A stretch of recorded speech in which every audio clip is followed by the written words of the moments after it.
New year છે ને, તો ભગવાનના દર્શન કરવા આવી ગયા છીએ. સવારમાં આપણી પાસે ટાઈમ નહોતો બિલકુલ. સવારમાં જોબ ને એવું બધું બહુ બિઝી સ્કેડ્યુલ હતું, અને સ્ટીલ કે જોબની વચ્ચે ટાઈમ કાઢીને આપણે ભગવાનને દર્શન કરવા માટે આવી ગયા છે. નવું વર્ષ તો આપણે પેલા રિલિજિયસ જાળવી રાખવું પડે ને, બરોબર ને. તો ઋષિત ને જયભાઈ ને બધા આવી ગયા છે. હજી એક મિત્ર આવે છે, એની રાહ છે.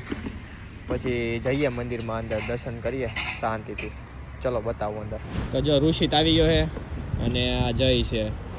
ઓલમોસ્ટ 7 વાગી ગયા છે અને મારે 8 વાગે જોબ છે, તો ફટાફટ દર્શન કરી નીકળશું. અહીંથી ઓલમોસ્ટ 40 મિનિટનો રસ્તો છે. Let's see.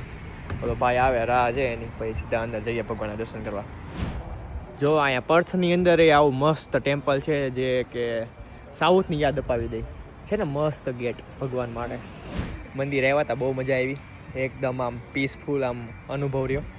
અને કેવું આમ મંદિરનું શિખર તમે જુઓ, એક નંબર. આમ સાઉથના મૂવીમાં આવતું હોય ને એવું જ છે. અને બાકી તમને ખબર જ છે, આજ 9 વર્ષ છે તો આપણે આવ્યા હતા. મજા આવી ગઈ. આમ પરમ આનંદ થયો ઘડીક વાર. હાલો ઋષિતભાઈ, મેળા bye bye, happy new year. Happy new year. તો મિત્રો, ઋષિત ને બીજો એક ભાઈબંધ બે નીકળી ગયા ઘર બાજુ, ને આવા આપણે નીકળી જાય. આપણે થોડુંક મોડું થાય છે આપણે જોબ પહોંચવા માટે. ચલો તો બાય બાય.